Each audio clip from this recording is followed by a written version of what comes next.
Most conversations about the world's wealthiest people circle around self-made billionaires like Bill Gates and Warren Buffett, or controversial figures like Elon Musk and Donald Trump. But these conversations neglect money that has been passed down over generations through massive business dynasties. Much of the world's wealth is held by mega-rich scions who were born with billions of dollars at their disposal. From snack food tycoons to fashion moguls, today we're counting down the top 10 richest families in the world. Alan and Gerard Wertheimer may not be household names, but most people are familiar with the company they co-own, Chanel. The source of their fabulous wealth is their grandfather, Pierre Wertheimer. He was the first investor to back a then unknown designer in Paris in the 1920s. Her name was Coco Chanel, and the rest is history. Their path to success started back in the late 1800s, when Ernest Wertheimer emigrated from Alsace to Paris and purchased the theatrical makeup company Bourjois, which developed the first dry rouge. Ernest's sons Pierre and Paul took over the family business in 1917. By 1920, the company was the largest and most successful cosmetic fragrance company in France. The brothers are notoriously reclusive, though they do have some elegant public habits like buying up vineyards and breeding racehorses. They have a combined net worth of $45.6 billion. Some accuse the Wertheimers, who have almost no creative input in Chanel, of using the company as their personal pocketbook. In fact, they paid themselves a $3.4 billion dividend last year alone. The brothers, who have run the luxury goods company for more than 30 years, took more than 4 times the company's net profit and double the dividend they received in 2015. This is another family with a very common product who shies away from the spotlight. Ingvar Kamprad was a wealthy Swedish investor and entrepreneur with a number of commercial interests, but by far his most famous was his affordable furniture brand, IKEA. Kamprad began to develop a business as a young boy. He started selling matches at the age of 5. When he was 7, he began traveling further afield on his bicycle to sell to neighbors. He found he could buy matches in bulk very cheaply from Stockholm, sell them individually at a low price, and still make a good profit. From matches, he expanded to selling fish, Christmas tree decorations, seeds, and later ballpoint pens and pencils. When Kamprad was 17, his father gave him a cash reward for succeeding in his studies. He opened his first furniture store in 1947 and built it into one of the world's most successful retailers, with fiscal 2017 revenues of nearly $46 billion. Kamprad relentlessly pursued efficiency to keep his furniture prices low and showed little interest in the trappings of wealth, at one point driving a Volvo for 2 decades. When Kamprad passed away in 2018, he left behind a $58 billion fortune with no direct recipient. Further complicating the matter is that most of it was transferred to a tax haven in Liechtenstein decades earlier. Because of this discrepancy, Kamprad fell from the 11th wealthiest man on Earth to the 162nd wealthiest man. The details are still foggy, but most believe his money was eventually passed down to his 3 sons, who now have a combined net worth of $48.9 billion. The Dumas family is the 8th wealthiest family in the world, with a combined $49.2 billion net worth. Again, their name may not ring any bells, but you're probably familiar with their brand, Hermes. Thierry Hermes started the family business in 1837. Long before the famous scarves and Birkin bags, Hermes was a harness maker who provided gear for the houses of royals throughout Europe. His grandson, Émile Maurice, modernized the family business. He brought in his friends Louis Renault and Ettore Bugatti to make trunks for cars. Émile Maurice also diversified the company into furniture, belts, and couture. But it is Jean-Louis Dumas, a descendant of Thierry Hermes, that is credited with turning Hermes into a global giant in luxury fashion. Unlike many business dynasties, wherein the founding family only holds a financial interest, Hermes is still actively managed by Axel Dumas. He is the 6th generation to have a managerial role in the company. Usually it stops at the 3rd generation, Dumas said during a visit to Hong Kong, referring to the 3-generation curse about family fortunes. It could be that we are 2 times 3. Dumas is the great-great-great-grandson of the company founder, Thierry Hermes. Staying hands-on in the business has been a hallmark of the Hermes family. Dumas' mother was head of production and his uncle was CEO. He recalls being a kid at the dinner table and being a part of family discussions about day-to-day operations of the company. It seems as though Hermes will be in the Dumas family for generations to come. Karl Albrecht and his brother Theo were the founders and owners of the popular German discount store Aldi. According to Forbes, Theo is one of the wealthiest men in the world, with an estimated net worth of $22.6 billion. He is the richest person in Germany and fourth wealthiest in all of Europe. His combined net worth with his brother was $51 billion. Albrecht was born on 20th February 1920 in Essen, Germany. His father was a miner and his mother owned a small grocery store in a suburb of Essen. The billionaire earned his fortune with his entrepreneurial skills and talent. His brother Theo worked alongside him while he transformed his mother's small grocery store, which was situated in a corner, into what it is today. The first Aldi store was launched in 1961. Today, there are over 4,000 Aldi outlets in Germany alone and more than 8,000 in France, Australia, Greece, Portugal, Great Britain, Spain, Switzerland, US and Poland. Aldi sells all kinds of products, like skincare regimens, household items and produce. The ownership of the store was split between the two brothers, with Karl getting the more lucrative outlets of southern Germany and Theo being responsible for the northern outlets and the rest of the stores in Europe. Karl was lucky to get the rights of the brand in the United Kingdom, United States and Australia. Theo died in 2010 and Karl died in 2014. Their passing sparked a family feud over who would benefit from their unbelievable fortune. Though certain litigation is still in process, most of their wealth went to Theo's eldest son, Theo Jr.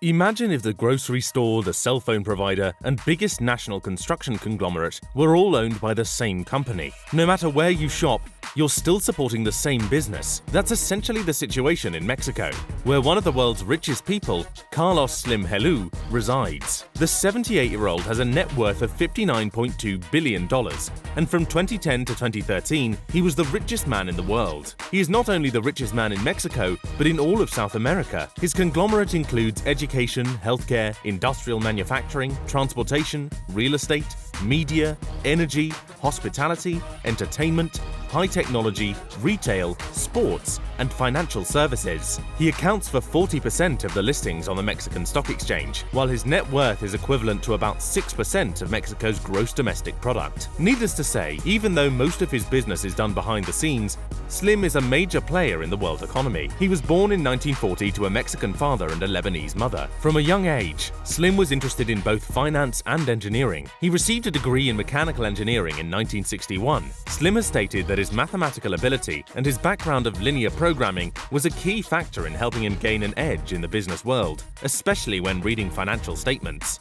Several of Slim's children are involved with the business, guaranteeing that they will benefit from the fortune for generations to come.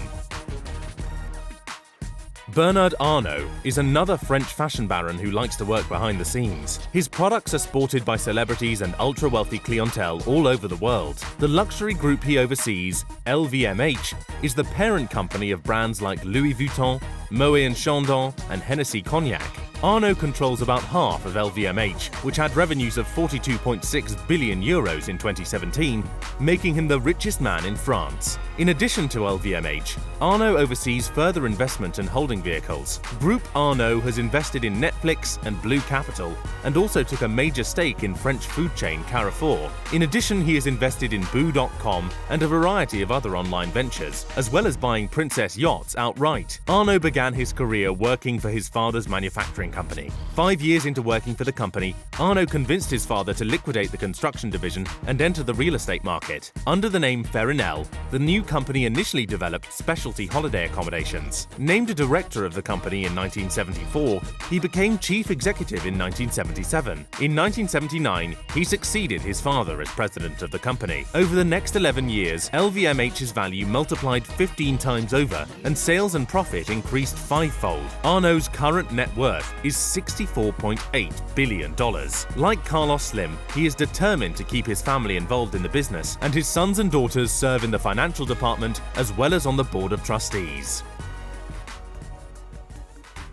Here is a well-known family that made their fortune from the eponymous Mars bars. Franklin C. Mars was the founder of the food company Mars Incorporated that mostly manufactures chocolate candy. As a child, he suffered from a mild case of polio, during which time he learned to hand-dip chocolate candy from his mother. At the young age of 19, he began to sell molasses chips. The family has expanded their brand over the generations. They now include such items as Uncle Ben's Rice, Snickers, Hubba Bubba, Juicy Fruit, M&M's, Milky Way, and Skittles. Though Mars bars are far from their bestseller, it gave them the capital they needed to create an empire of sweet treats. Forbes estimates the Mars family's net worth at $70 billion. That includes Jacqueline, John, and Forrest Mars Jr., owners of the largest candy company in the world. Mars was founded in 1911 by their grandfather Frank Mars. Though the brand has struggled to maintain its market share as healthy snacks become more popular, it still remains a titan in the food industry.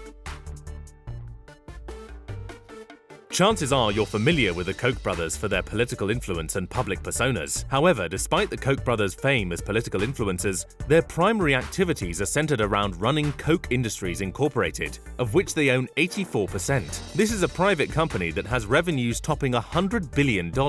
However, it is not really a single company, but a conglomerate of other companies the brothers own. On June 5, 2018, David Koch retired from all roles related to the Koch Industries and Koch-affiliated group due to health reasons. The industries under the Koch umbrella are diverse, ranging from companies that deal with energy to spandex. Koch companies manufacture paper, process minerals, create fertilizers, and refine oil. Because most of their companies are not publicly known, it is easier for the Koch brothers to hide in the shadows. If names like Guardian Industries, Invista, and Molex don't ring any bells, it's because they merchant in glass, mechanics, and chemicals, respectively. These are businesses that supply our smartphones, clothing, and even the Mars rover, but rarely receive any recognition. With thousands of brands under their control, the Koch family has a combined net worth of over $120 billion. They continue to be one of the most influential companies on the globe. The Waltons are the second richest family in the world, collectively worth around $160 billion. That's because they founded the planet's largest company by revenue, Walmart. Walmart is worth over $500 billion according to Fortune Global 500 list in 2018, as well as the largest private employer in the world with 2.3 million employees. Founder Sam Walton's heirs own over 50% of Walmart through their holding company Walton Enterprises and through their individual holdings. Walmart was the largest US grocery retailer in 2019, and 65% of Walmart's $510.329 billion sales came from US operations. In all, the Walton family has about $174 billion in assets, depending on how Walmart stock is faring. For instance, Walmart had its best quarter in a decade at the end of 2018, and the collective net worth of the Waltons went up by $11 billion. The family's interests are extremely far-reaching. For example, Ann Walton Kroenke, a niece of Bud Walton, owns almost every professional sports team in Colorado, in addition to the Los Angeles Rams and Arsenal Football Club. In recent years, Walmart has been adapting to match online competitors, namely Amazon, meaning that it will stay relevant and profitable for years to come.